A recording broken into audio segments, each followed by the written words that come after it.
민심 캔버스입니다. 오늘 새벽 6시부터 지방자치단체장과 지방의회 의원, 교육감을 뽑는 전국 동시지방선거와 국회의원 재보궐선거가 동시에 치러지고 있습니다. 지방선거부터 살펴볼까요? 지방선거 투표에서 나타난 한 지역 두 표심 보겠습니다. 광역단체장은 파란 정당, 기초단체장은 빨간 정당을 뽑거나 반대로 광역단체장은 빨간 정당, 기초단체장은 파란 정당을 뽑은 적 있으신가요? 바로 분할 투표인데요. 사실 과거에는 잘 없었습니다. 2006년 서울시장 선거 때입니다. 당시 오세훈 후보가 강금실 후보를 꺾고 처음 서울시장이 됐습니다. 이렇게 서울 지역 모든 시군구에서 오세훈 후보가 앞섰고요. 기초단체장 선거에서도 마찬가지였습니다. 오 시장과 같은 보수 정당 후보가 서울 지역 전 지역에서 구청장을 싹쓸이했습니다. 2010년입니다. 하지만 시간이 지나면서 투표 양상이 좀 달라지기 시작했습니다.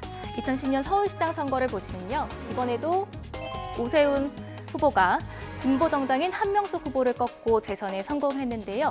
이 지역별로 보시면 오세훈 후보가 한명숙 후보를 이긴 곳은 강남 4구와 양천, 용산 등 단 8곳 뿐이었습니다. 이 기초단체장 당선 지도로 보시면요.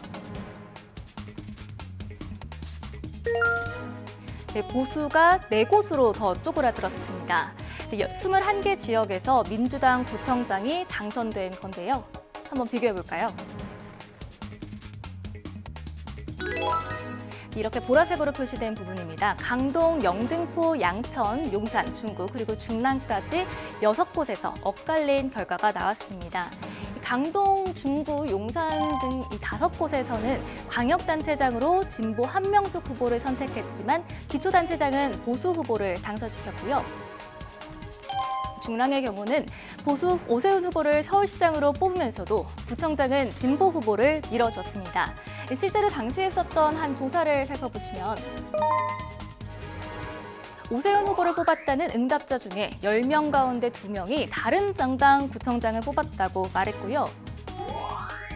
한명숙 후보를 뽑았다는 응답자 중에는 10명 가운데 1명 정도가 같은 답을 했습니다. 그렇다면 이런 분할 투표 언제 나타날까요? 일단 접전 지역일 때 도드라집니다. 접전 지역일 때는 소수의 표가 최종 결과를 좌우하기 때문에 적은 분할 투표로도 광역과 기초단체장 선거 결과가 달라지는 거죠. 후보 개인의 경쟁력이 강하거나 중앙정치와 지방정치에 대한 평가가 엇갈릴 때, 그리고 수도권처럼 정당 정체성이 약한 곳에서도 분할 투표가 나타납니다. 지난 지방선거에서는 접전이었던 수도권에서 이런 현상이 나타났습니다. 먼저 경기입니다. 더불어민주당 김동연 후보가 국민의힘 김은혜 후보를 0.15%포인트 간발의 차이로 꺾고 당선이 됐죠. 행정구역별로 살펴보시면 민주당 김동연 후보가 14곳에서 이겼고 국민의힘 김은혜 후보는 17곳에서 승리했습니다. 기초단체장은 다릅니다. 민주당이 9곳, 국민의힘이 22곳에서 앞섰습니다. 어느 지역에 달랐는지도 살펴볼까요? 보라색 표시된 모두 9개 지역에서 분할 투표가 일어났는데요. 7개 지역에서는 광역단체장은 진보 김동연 후보를 뽑고 기초단체장은 보수 후보를 꼽았고요. 반대로 평택과 안성에서는 김은혜 후보를 뽑으면서도 기초단체장은 진보 후보를 꼽았습니다. 지난 서울시장 선거도 비슷한 양상이 나타났습니다. 오세훈 후보가 서울 시내 모든 지역에서 앞섰는데요. 기초단체장 선거는 다르게 나타났습니다. 25개 자치구 가운데 17개 자치구는 국민의힘 구청장에게 더 많은 표를 줬지만 8곳은 민주당 구청장을 선택했습니다. 이와 달리 지역 기반이 정당이 있는 영호남에서는 사실 분할 투표가 일어나기가 좀 어렵습니다. 전남과 전북의 지난 광역단체장 선거 결과인데요. 한 정당 후보에게 몰표를 줬습니다. 대신 지지정당에 대한 회초리는 무소속 후보를 택하는 것으로 나타납니다. 이 지역 기초단체장 결과 차례로 볼까요? 먼저 전남입니다. 네, 보시는 것처럼 도지사는 민주당이었지만 이렇게 기초단체장은 22곳 가운데 7곳이 무소속이었습니다. 전북에서도 14곳 가운데 무주, 임실, 순창 3곳의 당선인이 무소속이었습니다.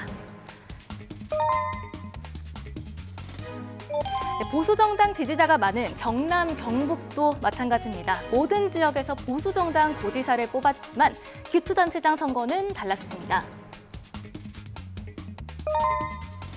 네, 경남에선 18곳 가운데 3곳에서 무소속 당선인이 나왔고요.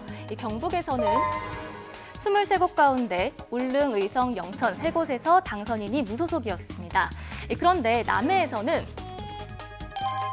이례적으로 광역과 기초의 표심이 엇갈렸습니다. 도지사로는 국민의힘 박완수 후보를 뽑으면서 군수로는 민주당 장충남 후보를 꼽은 겁니다. 보수 성향이 강한 경남에서 이렇게 분할 투표가 나온 데에는 당시 현직 군수였던 장충남 후보의 개인 기량 덕분이라는 평가가 나옵니다. 이번 지방선거에서는 분할 투표가 얼마나 나타날지도 한번 지켜보겠습니다. 지금까지 민심 캔버스 YTN 임혜진입니다.